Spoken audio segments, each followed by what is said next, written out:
I know you as one of the most important influences in my life. Having been an esoteric, studying books and trying to learn that way, and then meeting someone who actually knew the practice. It was one of the most core learnings in my life. And it was a long time ago. I think it was almost 30 years ago now.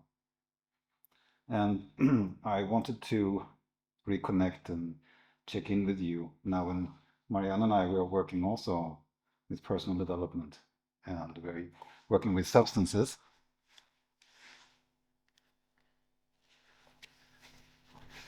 We wanted to check in with an expert,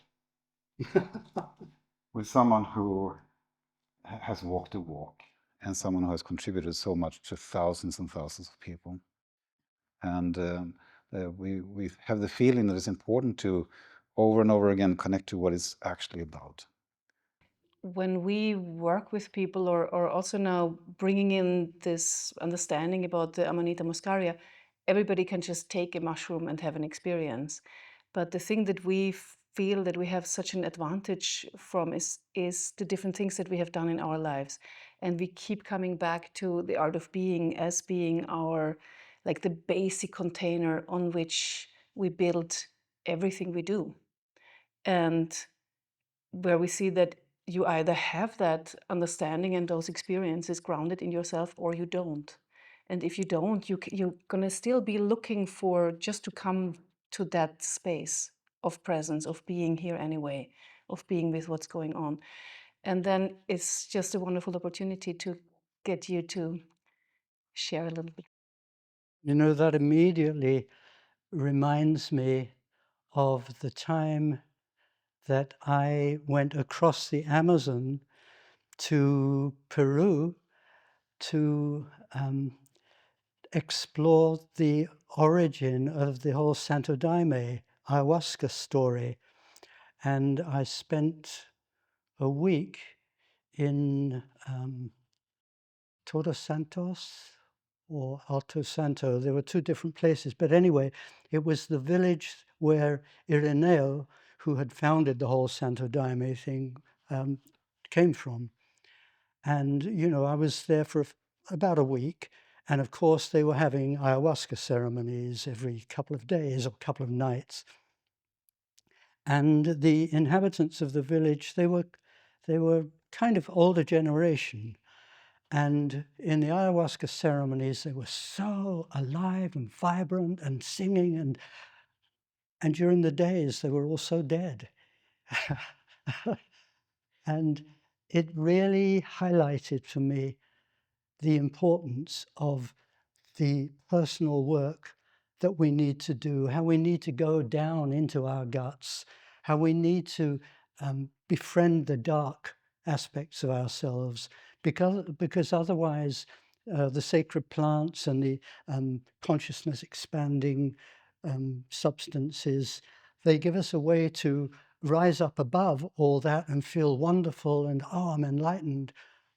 And when we come back down, we realize there's an awful lot of us that we haven't said hello to.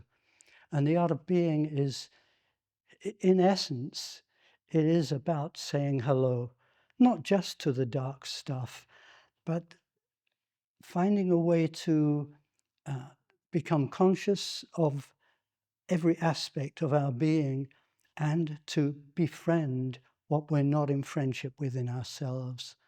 And it's that befriending that is the source of how every workshop is designed.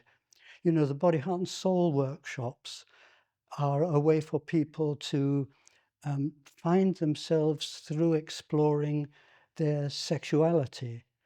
But the Body, Heart and Soul workshops are not about sex, even though the experiences involve them in a lot of sensual and erotic explorations. What they're about is exactly the same as people are about if they are attracted to the universal experience, which is a 3-day intimate encounter with your own death. And one is people are coming to explore because they're afraid of death. On the other hand, people are coming to explore sexuality because they don't feel that they can really celebrate their sexual nature in their intimate relationships. And whichever door they're coming through, whether it's death or sex or a childhood wound healing, or reconciling with soul and bringing soul awareness into their being, it doesn't matter what door they're entering through. What they're about is going to be finding a way to befriend everything in themselves that they're not in friendship with, and to, through that befriending, become or come into a wholeness in themselves that defines how they are when they are present. Because, there are so many Be Here Now books, and it's easy for people to read a Be Here Now book and think, great, it's all about being present. Okay, I'm going to cultivate my being present. I'm present.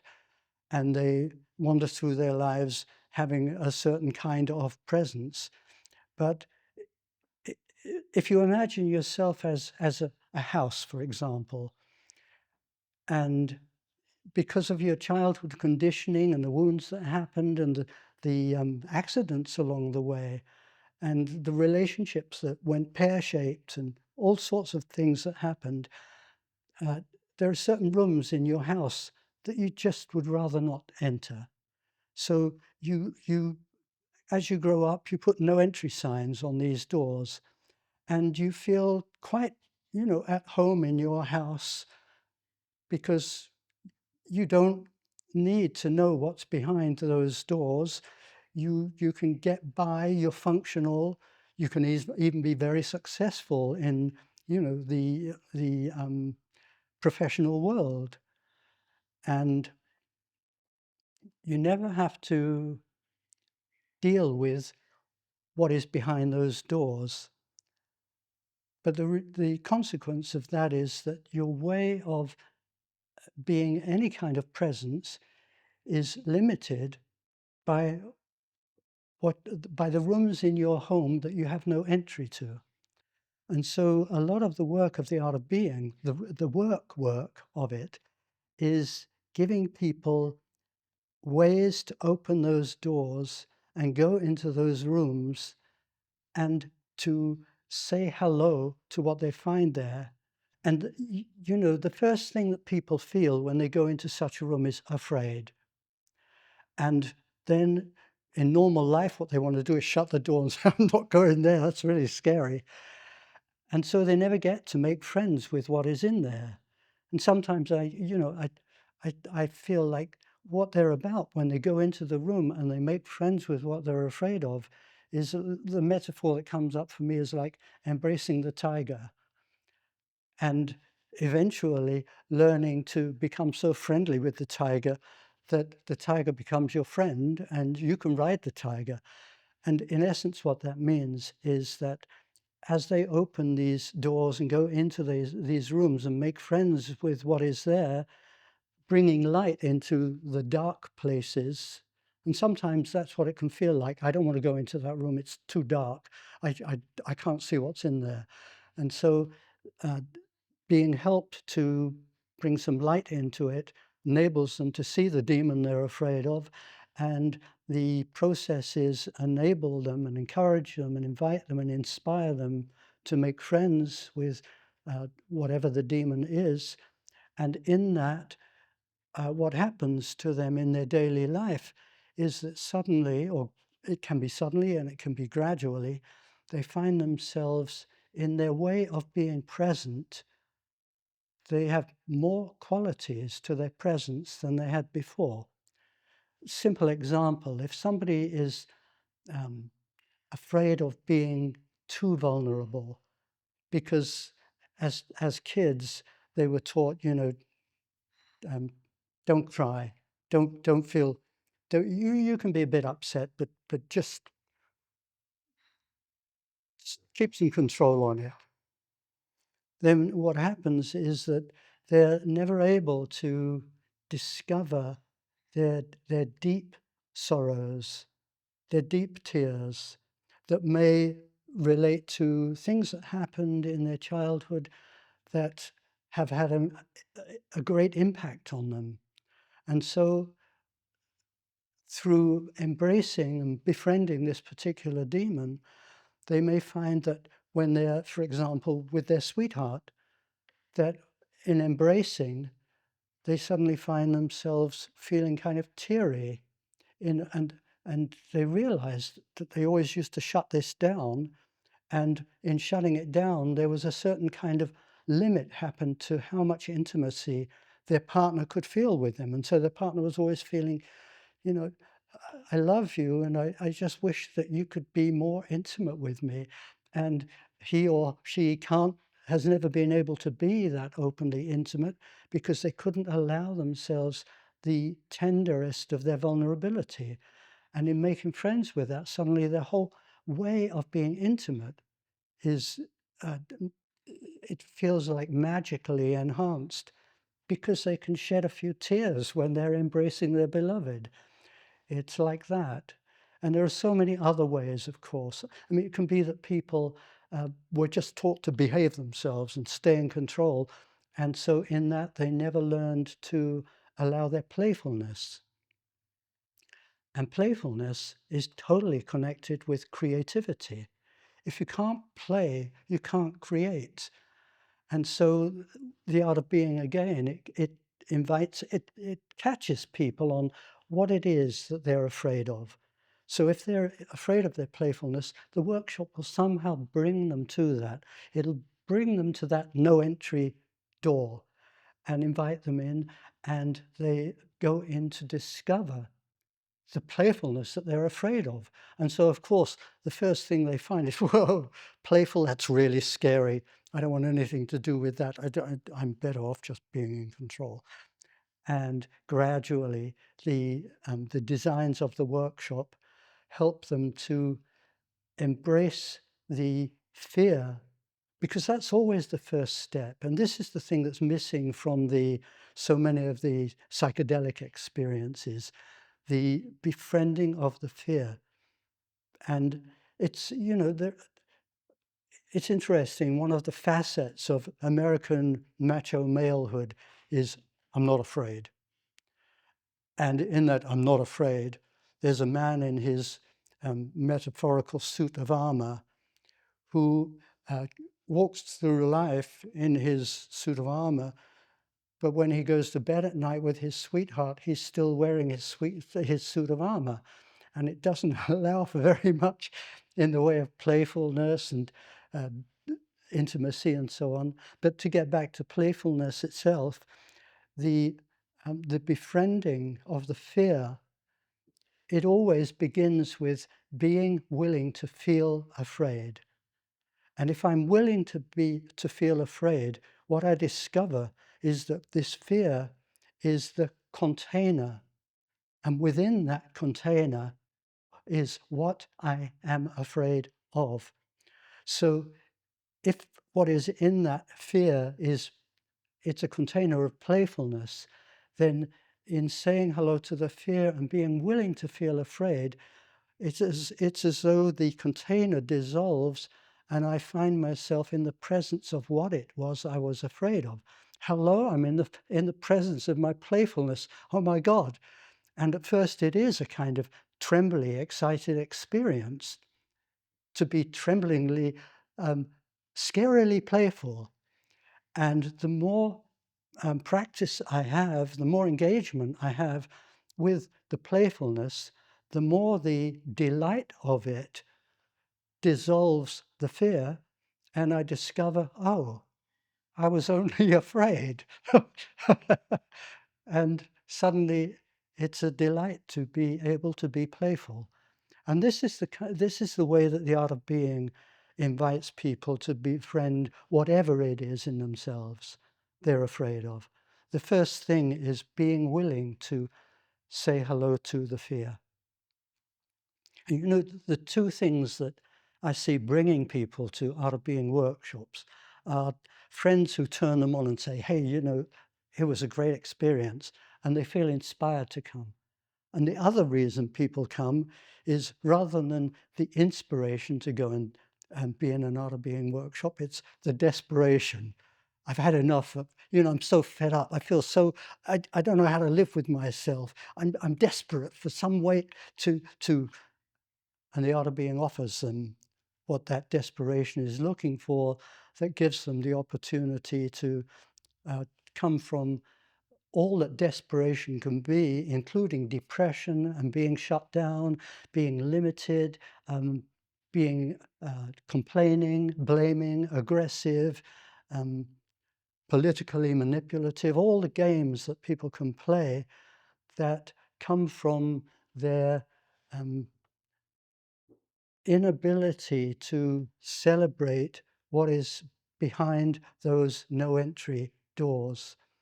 And the desperation happens when, usually it happens around, it starts cooking up around the end of our 20s. From then onwards, the 20s, it's like everything's cool. But once we get into the 30s, we begin to start feeling like, well, maybe everything isn't so cool. And by the time we're in mid-30s or the late 30s, it's like, what the hell can I do about this? And the desperation stirs people to look for something. And the art of being is something that people have found that they discover can really be a key for them. So that, in a big nutshell, is what the art of being is about. I love so much the word befriending. And in that talk that I listened to from you in the car, you were talking about this.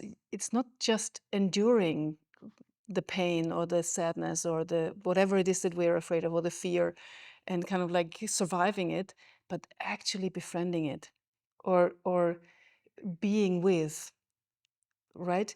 And we talk about that also, like, so there's like a difference between just becoming the thing that you're afraid of, or becoming the fear of it, or the pain that needs to be experienced if you go to that place that you have, shut the door on.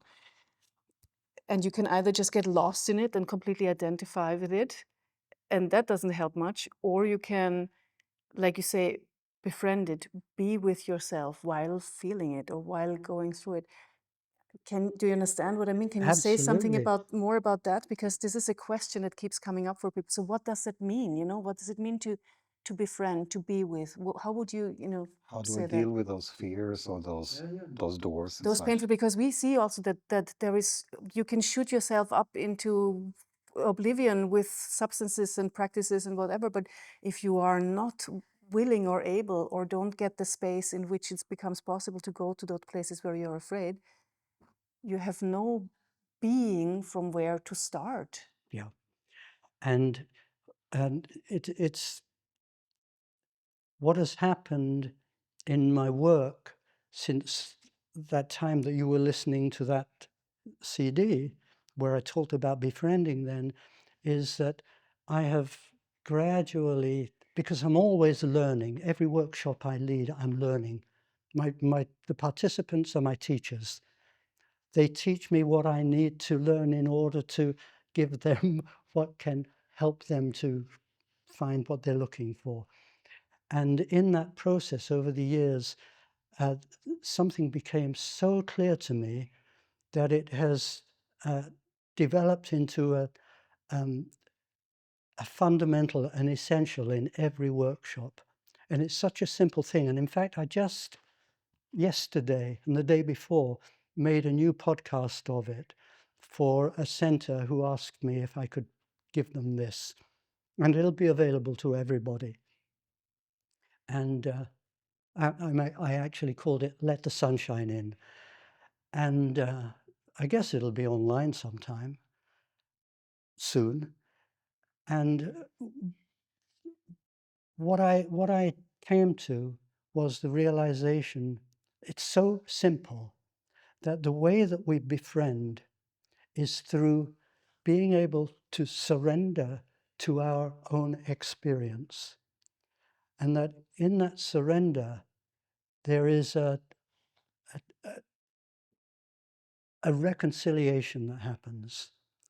And the way that this happens, and this is the key to the whole thing, is that as we breathe in, to feel the breathing in as though it is fingers.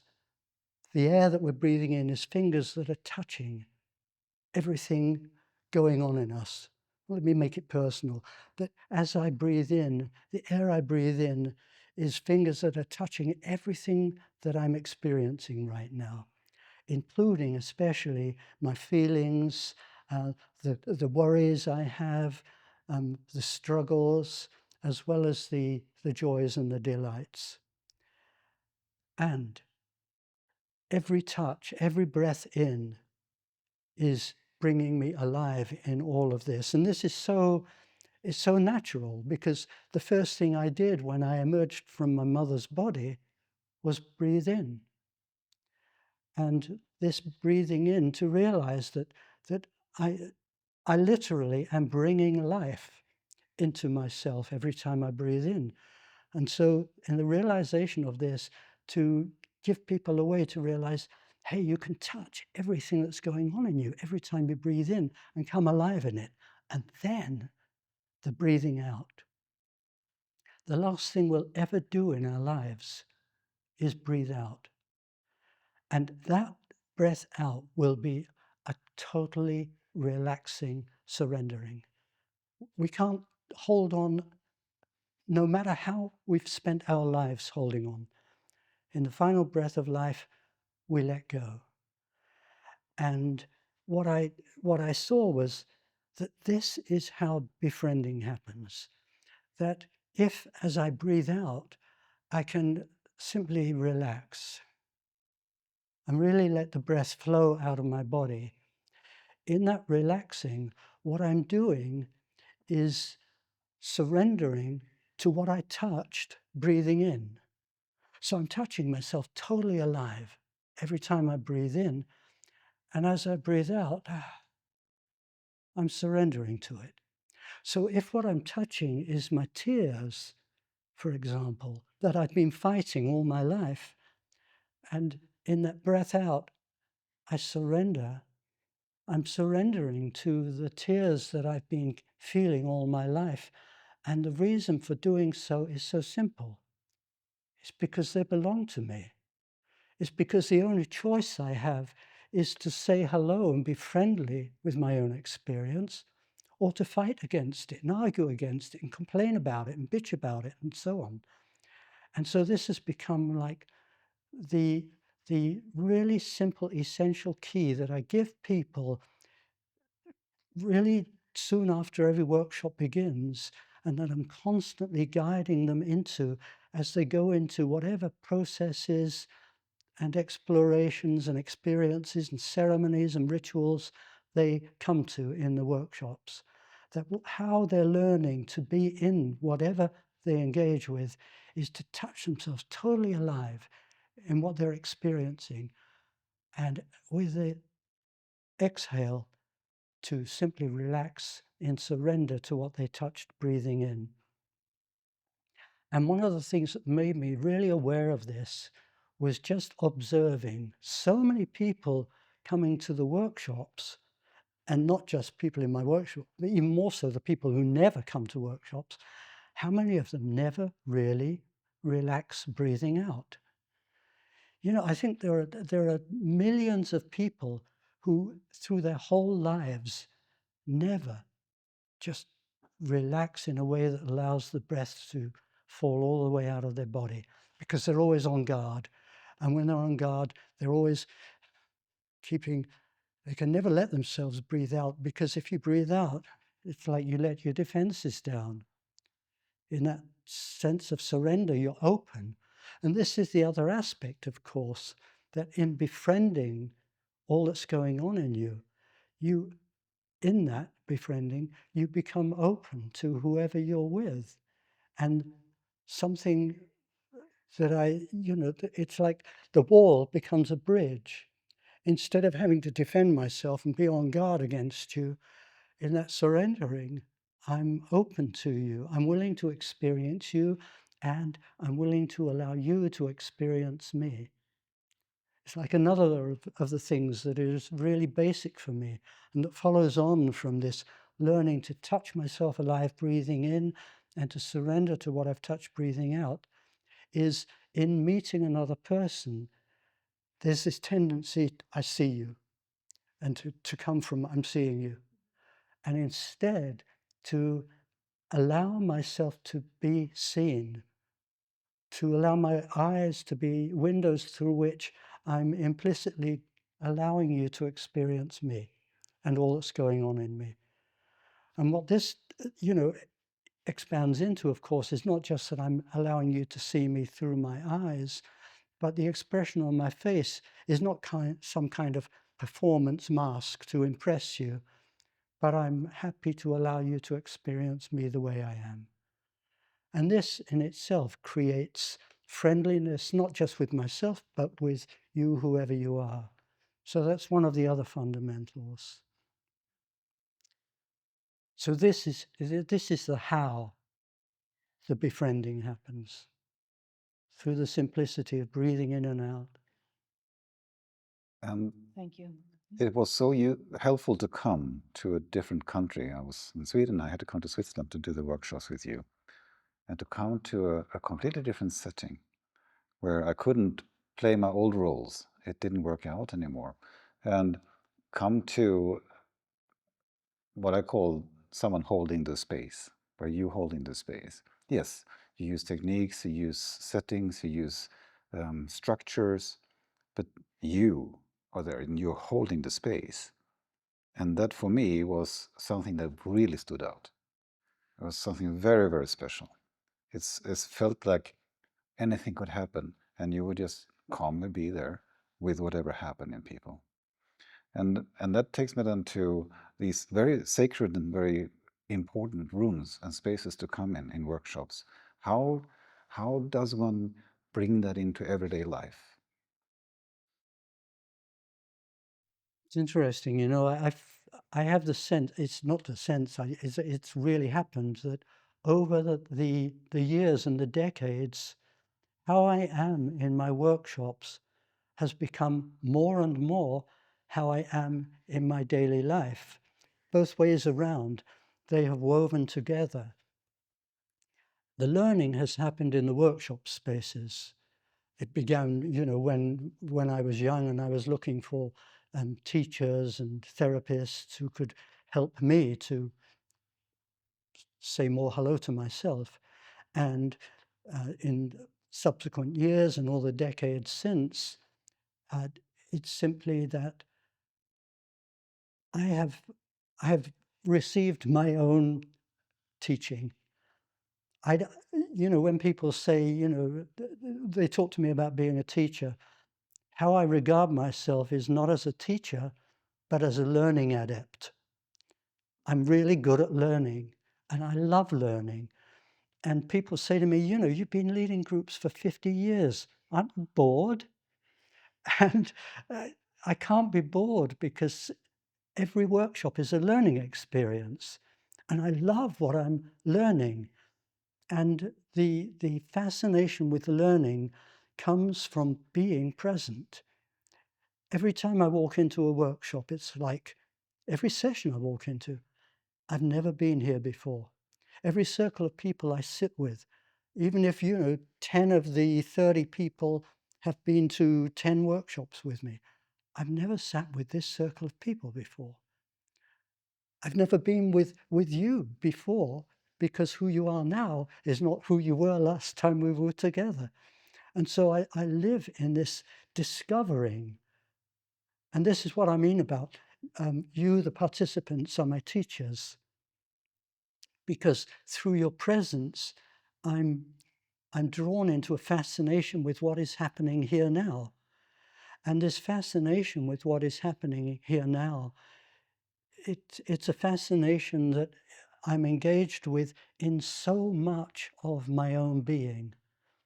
In my happiness, in my playfulness, in my fears, in the wounds that happened to me in my childhood, in the places in me where, you know, I have my tears, my sadness, all of that is alive and playing in my being present. And what this gives me, you know, it's interesting. I spent 4.5 years in a Catholic orphanage as a kid, from 4 until 9 years old.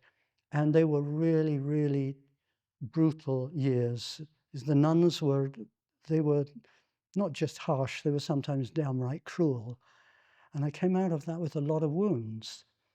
And what I grew up with from those experiences was what drove me into needing to heal the wounds.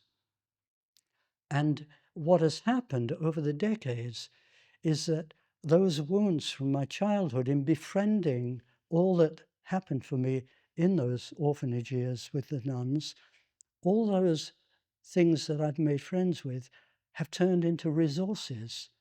So that now if I look at those years, I regard them as, well, they were part of my training.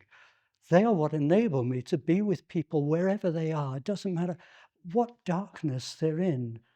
I can feel my empathy with them, my oneness with them, my understanding, because I know it in myself. I know it from my own childhood. And so even if their childhood wounds happened totally differently, there's a recognition, aha, I understand your fear. I understand your pain. I understand what you need to keep shut out. And that understanding, it communicates. It gives people a sense of, wow, maybe this is a safe place to say hello to what I've spent my life being afraid to say hello to. You're actually providing the joining. It's not only the understanding, but it's actually being there with them. Yeah. And this is what makes a difference, because suddenly that why we are so afraid of this place is because we are alone there, and we don't have the experience of being able to be there. That's why we had to leave, right, inside of us. And then there is somebody who actually can be there with us, and then suddenly it becomes possible to also be there. Mm-hmm. I've So there's seen that so much joining, yeah. in the workshops with you, how people have almost shockingly arrived in one of these hidden rooms inside, and you are there with them, and that made it possible for them to say hello and stay. I remember, I want to take you up on the being here now, and I just come to think of it because you said this about you were here there already. Have an experience of my first LSD trip with you. No, it was mushrooms. I think it wasn't LSD, it was mushrooms up on Poli Poli. Remember? With our friends. Mm-hmm. And I remember you guys were talking in the room, and I was gone. You know, I was like somewhere flying around in my own experience. And suddenly I hear a voice, your voice, saying, "Oh, somebody's arriving." And suddenly it was like coming out of my cloud, and there you are. Hi, you know. That's like, how was this possible? But this was such a significant experience for me, because it was one of the first moments of realizing that there is an objective now that I can either be out of or come into. And when I'm coming into it, the people who are in the now are going to greet me And say hello. So, hi, here you are. Was, yeah, just so share a little bit about your understanding of the now, because it's as you say, we are all to some degree present. We are, otherwise we wouldn't be here. We would be completely dysfunctional, right? And then people, yeah, I'm present, you know, I'm just holding all this stuff away from me that I don't want to feel, but I'm really here and now. And as we see it now also with the work with Amanita Muscaria, is that the now is like the chimney. It's like that place where you can rise in the elevator and then go out in different places, but it is that. Mm-hmm. Mm-hmm. Yeah, it's like the inner vertical chimney in a way. And I would say you are an expert in, you know, inviting people into the now And insisting on in the now. being there no matter And what goes on. exactly. And just coming from that place and constantly calling us into the now. How do you do this? And how do you How did understand you this? come to it? Please, if you can. you know. It is mysterious. You know, one of the things, and I say this without any kind of ego attachment to it, that there are all kinds of moments in a workshop when suddenly I feel drawn to somebody and our eyes meet and something happens for them. And what I've come to realize is that, you know, they have some kind of they start shedding tears, or they have a kind of wow experience. And I realize that what is happening is simply that I feel when I meet their eyes, my experience is I'm saying hello to you that you haven't yet said hello to. And I see that you're afraid of the one I'm saying hello to. And I love the one I'm saying hello to the way I love this one in me. And that's the experience I think they have that causes them to feel like, wow, he's saying hello to this in me that I've been afraid of, and it looks beautiful. I think I'm going to say hello. It might be safe. It's something Yeah. like that Yeah. that happens. Mm. Beautiful. And also what stands out is that there are so many who have discovered something of value, and then they write it down and they teach it, but as an idea, as a mental concept, and you just relentlessly are doing the practice.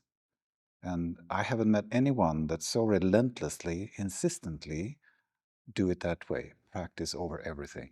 And that was also extremely valuable for everyone I know that have been taking part in the work that you offered. Are you aware of this is what you're doing? You know, it puts me in mind of the art of being meditation. That is how most days in an art of being workshop begin at 8 o'clock in the morning before breakfast. The way the art of being meditation was like 10, 20, 30 years ago, the chakra journey was a really essential aspect of it.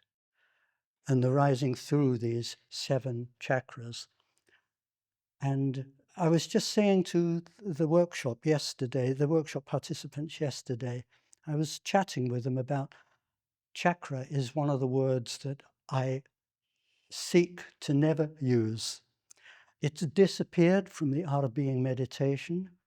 I do guide people through these energy states so that they're connected with their instinct, with their desire and passion, with their power, with their heart and the love and the longing, this longing that belongs to mystery, you know, that people find when they're really in love, for example. That whenever, I know it from myself, when I'm deeply in love, there's a kind of a longing in being in love that it's not like I want more. It's just like a color in the quality of love that belongs to something beyond.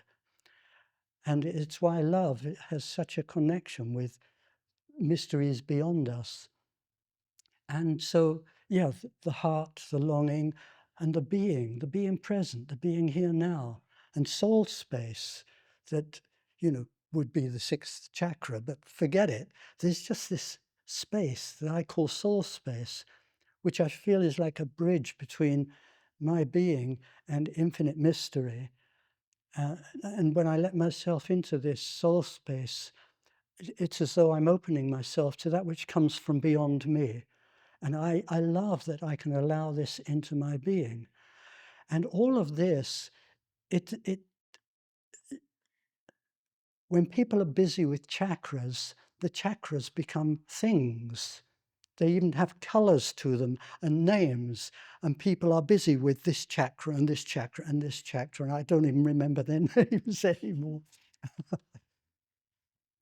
And it's not just chakras, but there are so many things in the world of spiritual awareness and personal growth. The word spirit itself, you know, it's a beautiful word, but I tend to leave it alone.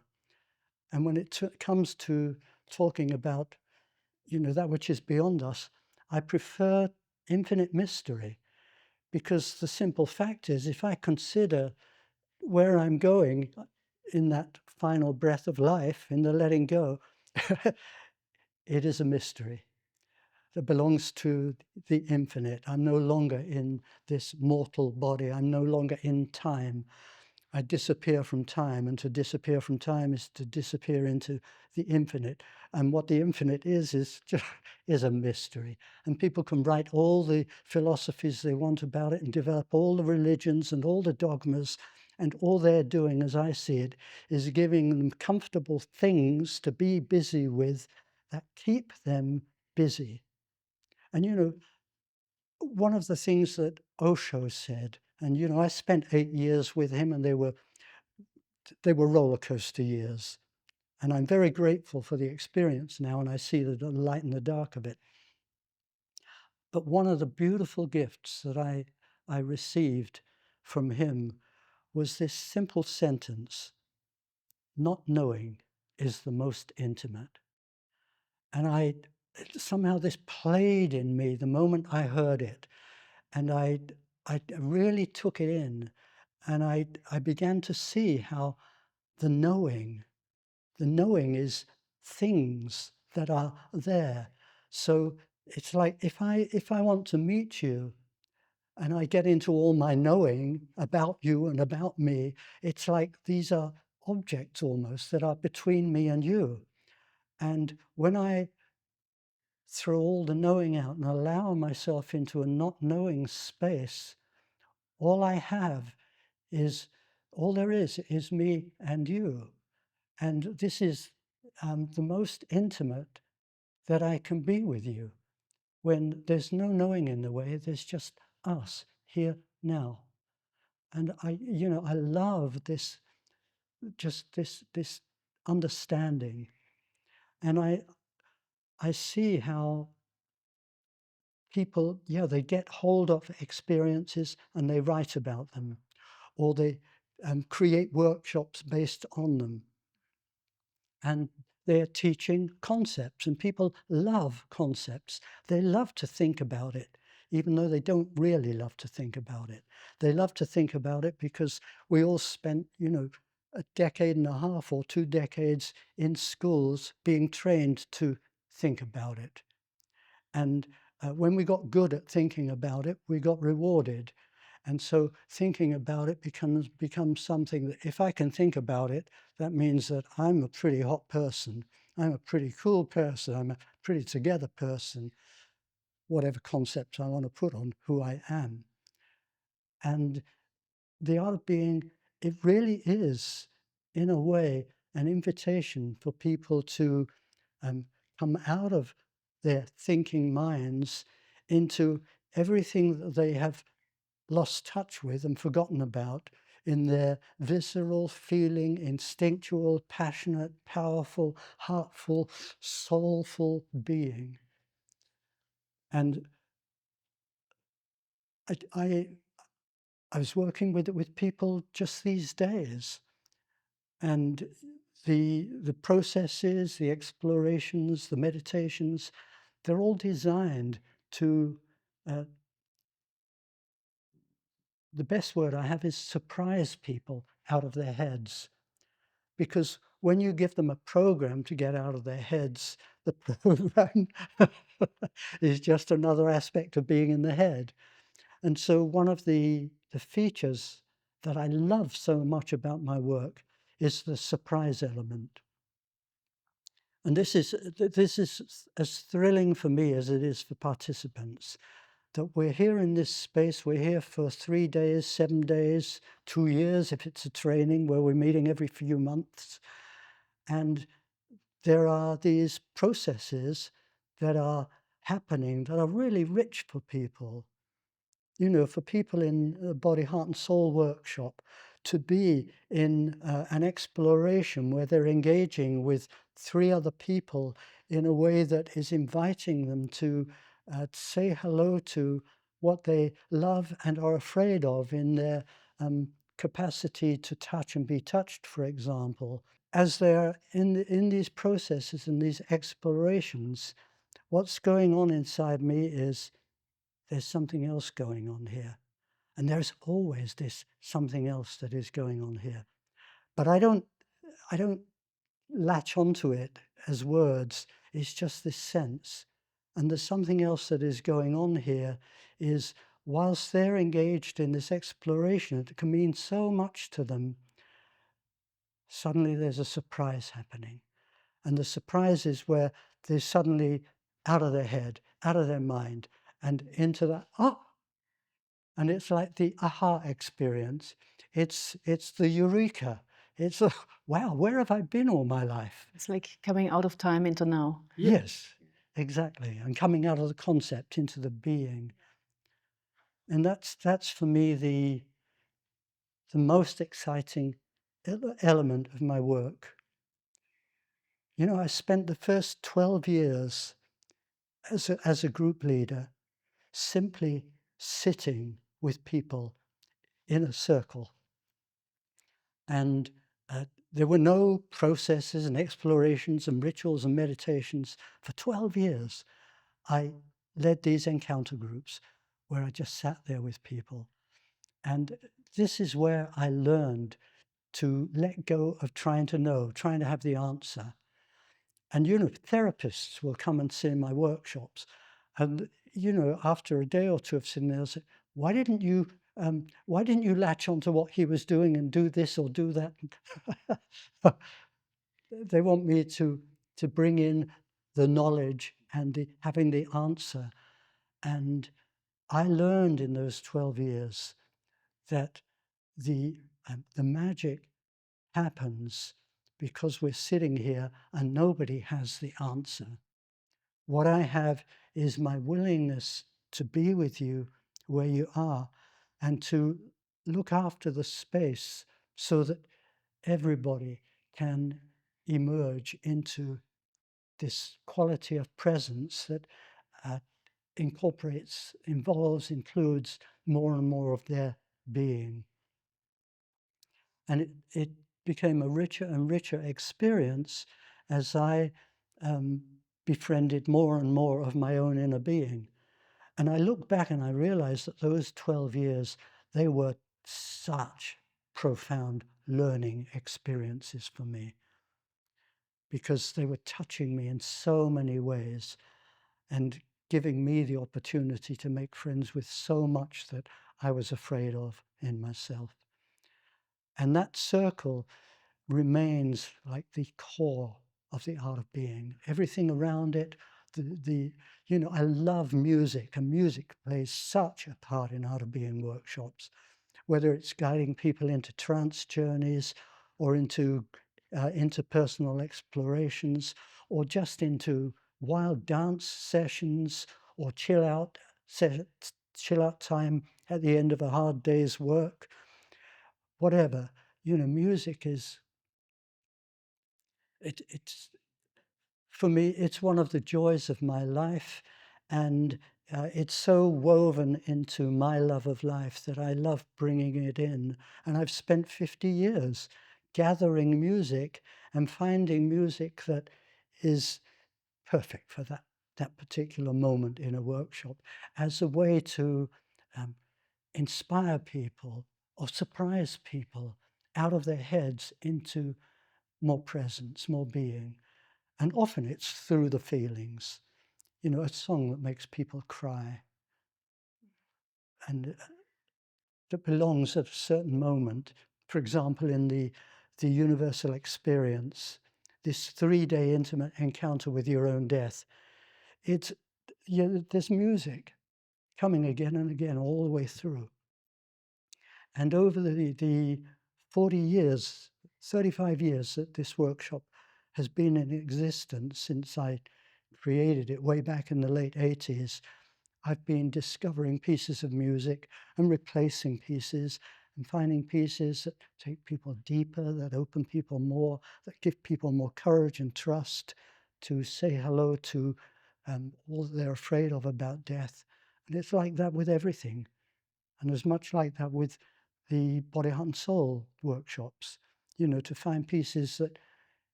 inspire people into celebrating their sensuality and making friends with erotic aspects of themselves that they've been afraid of.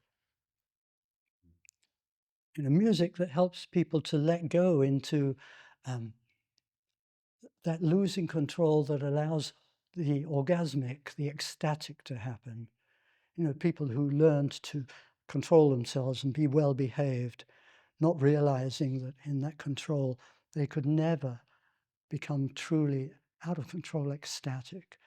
And so creating processes with music that gives people the inspiration and the courage and the trust to open into a let go that allows the ecstatic. And music also happens in the now. And I admired so much the music that I played during my training, my 2-year training, where to have the playlist afterwards was as valuable as anything else, because that could make me tune in again to those states and those locations in myself, in my house. And I think that, in my way of looking at things, or the way I was taught, is that there is personality and there's essence. And in my way of looking at your work is so essential. It's like you anchored yourself there. You don't even care about the other things. Yeah, they're interesting because they are in the way of coming here. And then the way you choose music is also very essential. And that's such an important part of the workshops that I had. And that was a long time ago, but it's an eternal truth. If one can't come to one of your workshops, and one hears something in what you're saying now, something has been spoken to, essence is listening. What would be the next step for people? What should they do? Or how should they be? If they can't come to a workshop, Where do we start if we don't have someone like you that has already arrived in the now? If there's no one there to meet us, how do we find it? breathe into touching alive everything that's going on in you and experience what it is to relax in surrender to what you've touched, breathing in as you breathe out. That's simple. This is why I made this podcast of it the last couple of days, because I realized that it is, for a long time I didn't want to put it out there because it's such a treasure. And then I realized, hey, I shouldn't be guarding the treasure, I should be giving it out. And this is such a simple way for people to discover the magic of opening into being here now. Because what it does is it gives them a way to make friends with more and more of themselves, so that instead of being partially present, they can become more and more fully present as they touch more aspects of their inner lives and surrender to what they've touched. In that befriending breathing out, they become fuller and fuller, more and more whole in how they are here now. So that's what I would give people. And I've given it now. It's going to be available. Let the sunshine in, it's called. And if someone is interested in taking part in an Art of Being workshop, how do they? Are you approving of the teachers? Are you checking in that the teachers are centered enough or that they can hold a space? How is the process of finding a good teacher? It's a small team. I have a team here in Germany and Switzerland and a team in Czech Republic. And they are people who have spent years with me, first as participants, then as assistants, then doing a training and becoming such regular assistants that they began to take on parts of workshops, and gradually they would take on more and more processes and meditations until I saw they really are taking over what I've created in a way that I can celebrate. And they're the next generation.